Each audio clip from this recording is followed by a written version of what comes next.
हरे कृष्णा प्रिय दर्शकों, चंद्रमा इतना सुंदर ग्रह है कि वह आपके जीवन को आनंदित कर देता है, लेकिन यदि यही चंद्रमा आपका खराब हो जाए तो आपके मन को बेचैन करके रख देगा। तो यदि आपके जीवन में बेचैनी है, डर है, भय है, आत्मविश्वास की कमी है, आप अत्यधिक संवेदनशील हो गए हैं, या फिर स्ट्रेस, डिप्रेशन या फिर एंजाइटी आपको सता रही है, माँ के स्वास्थ्य में बार बार बाधाएं आ रही हैं, घर की आर्थिक स्थिति में अस्थिरता बनी हुई है, घर में पारिवारिक कलह ने घर कर लिया है, ऐसी स्थिति यदि बन रही है तो आपकी कुंडली में चंद्रमा खराब है। यदि आपकी कुंडली में चंद्रमा खराब हो जाएगा तो आपकी नौकरी नहीं लगेगी, बार बार स्थान का परिवर्तन करेंगे, आर्थिक स्थिति आपकी अच्छी नहीं रहेगी, मन में बहुत बेचैनी रहेगी। स्वास्थ्य के संदर्भों में एलर्जी की समस्या, रक्तचाप की समस्या, फेफड़ों की समस्या और हृदय की जो समस्या होती है वो चंद्रमा के ही कारण होती है। मन एवं मनुष्याणाम कारणम बंध मोक्षयोः कहा गया, और मन का कारक तो ग्रह चंद्रमा ही है, क्योंकि चंद्रमा मनसो जाता है, चंद्रमा की तो मन से ही उत्पत्ति हुई है। और जल तत्व का कारक होने के कारण और आपके शरीर में 75% जल ही होने के कारण चंद्रमा यदि खराब हो जाएगा तो आपका मन उद्वेलित हो जाएगा, कहीं दिल नहीं लगेगा, मन नहीं लगेगा, किसी के साथ आप जुड़ नहीं पाएंगे, किसी एक स्थान पर आप रह नहीं पाएंगे। यदि ऐसी स्थिति आपके जीवन में आ रही है, इसका मतलब आपकी कुंडली में चंद्रमा खराब है। तो चंद्रमा कैसे खराब होता है और चंद्रमा खराब होने के क्या क्या लक्षण होते हैं, और चंद्रमा यदि खराब है तो उसका बेहतर उपचार क्या है, आज के कार्यक्रम में मैं आपको बतलाने वाला हूँ। सबसे पहले यह जान लीजिए कि चंद्रमा किन परिस्थितियों में खराब होता है। दर्शकों, चंद्रमा तीव्र गति ग्रह है, सबसे तेज गति में चलने वाला नवग्रहों में कोई ग्रह है तो वह है चंद्रमा। जिस एक राशि को चंद्रमा 2.5 दिन में पार कर लेता है, 2 से 2.5 दिन में एक राशि से दूसरे राशि में चला जाता है, उसे ही बृहस्पति 1 वर्ष और शनि 2.5 वर्ष लगा देते हैं, और सूर्य भगवान को 1 महीना लग जाता है, बुध और शुक्र को भी लगभग 1 महीना लग जाता है, यानी कि सबसे तेज गति ग्रह है चंद्रमा। इसी कारण चंद्रमा का प्रभाव हमारे जीवन पर सबसे ज्यादा पड़ता है। दूसरी बात यह है कि चंद्रमा मन का कारक ग्रह है, और मन से ही सब कुछ होना है। आपका दिल नहीं लग रहा है मन की वजह से, आपको वहां जाने का मन नहीं है, मन ही कारण है, कुछ करने का जी नहीं करता, मन कारण है, यानी कि चंद्रमा ही आपके जीवन को अच्छा या बुरा बनाता है। तो चंद्रमा खराब कैसे होता है? चंद्रमा खराब हो जाएगा यदि आपका जन्म अमावस्या का हो, यानी कि उस समय चंद्रमा अंधेरे का था, तो चंद्रमा खराब होता है। अमावस्या का जन्म होने के कारण चंद्रमा खराब होता है। पापक ग्रहों से युत होने के कारण, यदि सूर्य के साथ में, मंगल के साथ में, शनि के साथ में, राहु अथवा केतु के साथ में चंद्रमा की युति हो जाएगी तो चंद्रमा खराब माना जाएगा। चंद्रमा यदि नीच का हो, यानी कि वृश्चिक राशि का चंद्रमा नीच का माना जाता है। यदि 8 नंबर में चंद्रमा लिखा हुआ है या आपकी राशि वृश्चिक है, तो यानी कि चंद्रमा से आप पीड़ित हैं। चंद्रमा का डिग्री यदि कम हो जाए, 0 से 3 डिग्री का हो जाए यदि चंद्रमा, तो भी चंद्रमा खराब माना जाता है। और यदि चंद्रमा सूर्य से 12 डिग्री के भीतर हो जाए तो चंद्रमा अस्त माना जाता है। विशेषकर यदि चंद्रमा दूसरे भाव या सप्तम भाव में, मारक भाव में यदि पापक ग्रहों के साथ में युत हो जाए तो यह चंद्रमा विशेष रूप से खराब माना जाता है। और साथ ही साथ यदि आपका जन्म गंडांत में हुआ है, मूल में हुआ है, जिसे आम भाषा में सतैसा कहते हैं, उन नक्षत्रों में हुआ है, अश्विनी मघ मूल आदौ, अश्विनी नक्षत्र, मघा नक्षत्र और मूल नक्षत्र, और इन नक्षत्रों के पहले वाले नक्षत्र का चतुर्थ चरण में यदि आपका जन्म हो गया है तो भी चंद्रमा आपका खराब है। जो लक्षण दर्शकों मैंने आपको बताए हैं, यदि इन परिस्थितियों में आपकी कुंडली में चंद्रमा है तो आपको चंद्रमा का उपचार जरूर करना चाहिए। अब मैं आपको बतलाऊंगा कि चंद्रमा का उपचार क्या है। दर्शकों, जितनी ज्यादा हमने समस्याएं बताई हैं और समाधान भी मैं उससे ज्यादा बताऊंगा, और बहुत ही सहज समाधान बतलाने वाला हूं। छोटे छोटे उपचार जिनको कि चंद्रमा ठीक हो या खराब हो, हर किसी को करना चाहिए। तो चाहे आपकी कोई भी राशि हो, चाहे आपका चंद्रमा अच्छा हो या खराब हो, नोट डाउन कर लीजिए, पेपर और पेन ले लीजिए, जरूर लिखिए कि चंद्रमा के लिए करना क्या चाहिए। सबसे पहले, यदि चंद्रमा आपका अच्छा हो या चंद्रमा आपका खराब हो तो जरूर दाहिने हाथ के कलाई में आपको एक चांदी का कड़ा पहनना चाहिए। भारी कड़ा यदि आप चांदी का अपने दाहिने हाथ में पहनते हैं तो इससे चंद्रमा ठीक हो जाता है। स्त्रियों का सम्मान करना सीखिए, माँ का सम्मान करिए, माँ का पैर छू करके प्रणाम करके ही घर से बाहर निकलिए।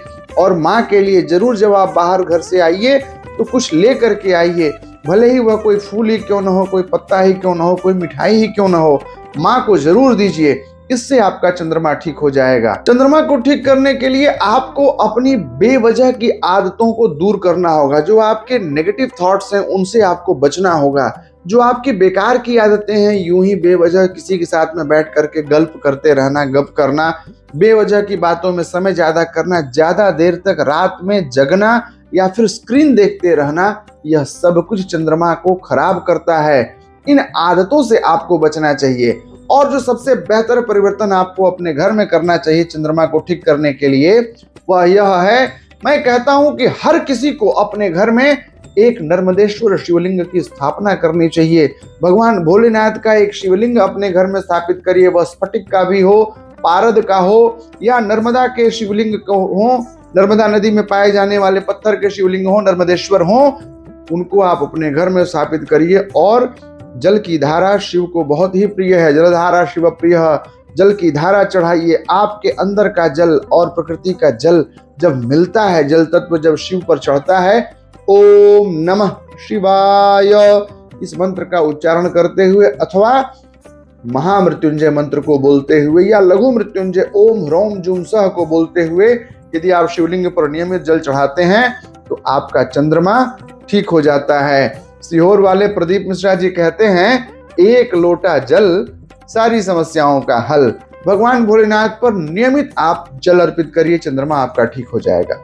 एक बहुत अच्छी बात मैं आपको बताऊं कि आवश्यकता से अधिक जल की बर्बादी मत करिए। आवश्यकता से अधिक जल की बर्बादी करने से भी चंद्रमा आपका दूषित हो जाता है। जल का संचयन करिए, इससे चंद्रमा ठीक होगा। तालाब के किनारे बैठिए, बहते हुए जल को देखिए, नदी के किनारे बैठिए, नदी में पांव लटका करके बैठिए। और जल स्नान करने के लिए होता है, नियमित स्नान करिए, जल खूब पीजिए, आप अपने को हाइड्रेट रखिए, इससे आपका चंद्रमा बहुत अच्छा रहेगा। यदि चंद्रमा आपका खराब है और मन में नेगेटिव थॉट्स आने शुरू हो गए हैं तो आप अपने घर के ड्राइंग रूम में कोई एक वाटर बॉडी इंस्टॉल कर दीजिए। आप अपने घर के नॉर्थ ईस्ट में कोई एक एक्वेरियम रखिए जिसमें कि बहता हुआ जल मछलियों के साथ में आप अधिकाधिक समय तक देख सकें। आप जहां पर 6 से 8 घंटा व्यतीत करते हो वहां पर टेबल पर कोई एक फाउंटेन इंस्टॉल कर दीजिए जिससे कि आप हमेशा उस जल के प्रवाह को देखते रहें। दर्शकों, जल देखने से भी चंद्रमा आपका ठीक हो जाता है। दूसरा उपाय है, सबसे बेहतर उपाय, कि आप पूर्णिमा का व्रत करिए। पूर्णिमा का पूरे दिन आप व्रत रहिए और सब परिवार सूर्यास्त के बाद चंद्रमा की पूजा करके चंद्रमा को अर्घ्य देना है।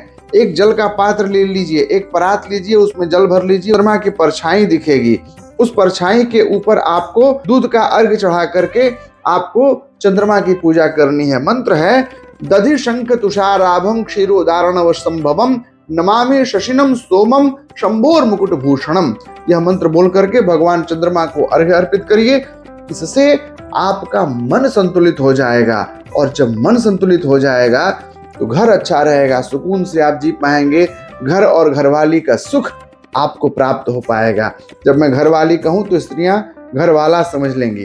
तो दोनों को जीवन में संयम और संतुलन का आभास होने लगेगा पूर्णिमा का व्रत करने से। पूर्णिमा के व्रत में ध्यान रखना होता है कि उसमें नमक नहीं खाना है पूरे दिन और आपको सूर्यास्त के बाद मीठा ही केवल खाना है, खीर बना करके खाना है। खीर खाने से भी अनुकूलता आती है। डेयरी प्रोडक्ट्स भी भगवान चंद्रमा की ही कृपा से प्राप्त होते हैं। और दूसरा एक बेहतर उपाय, चंद्रमा यदि आपका प्रतिकूल है तो योग्य ज्योतिषी से कुंडली का अध्ययन करवाइए और यदि वो सजेस्ट करें कि आप मोती पहन सकते हैं तो आप शुद्ध मोती पहनिए। शुद्ध मोती दाहिने हाथ के अनामिका फिंगर में पहनी जाती है, रिंग फिंगर में, और यह चांदी की अंगूठी में बनाया जाता है। चांदी की अंगूठी में बनाया गया एक शुद्ध मोती आप धारण करिए, बड़ी मोती हो। महिलाएं शुद्ध मोती की माला पहन सकती हैं, कान में ईयररिंग्स में भी मोती लगा करके पहन सकती हैं, या यदि आपको अंगूठी पहनना बड़ा सा पत्थर हो जाएगा, अच्छा नहीं लग रहा है, तो पेंडेंट भी चांदी के चेन में आप पहन सकते हैं। यह आपके लिए चंद्रमा को अनुकूल करने का सबसे सहज साधन होगा। तो दर्शकों, मेरी ये कोशिश थी कि इस छोटे से कार्यक्रम में मैं चंद्रमा से संबंधित सारी समस्याओं का एक लघु रूप में आपको मार्गदर्शन दे दूं। फिर भी यदि कोई भी विषय हमसे छूट गया हो और आप उसको जानना चाहते हो तो आप कमेंट बॉक्स में जाइए और टाइप करिए MOON यानी मून टाइप कर दीजिए। मुझे समझ में आ जाएगा कि चंद्रमा के बारे में मैं कुछ बताना भूल गया हूँ, मैं आपका कमेंट चेक कर लूंगा। मैं नियमित आपके कमेंट्स चेक करता हूं और आपसे संपर्क करता हूं। बहुत सारे दर्शकों को मैं स्वयं फोन करके उनको अपडेट करता हूं। आप हमसे जुड़े रहिए। प्रतिदिन शाम 6 बजे ऐसे ही रोचक और ज्ञानप्रद कार्यक्रमों के लिए हमारे चैनल को सब्सक्राइब कर लीजिए। कल पुनः मिलेंगे शाम 6 बजे। तब तक के लिए मुझे विदा दीजिए। जय श्री कृष्णा।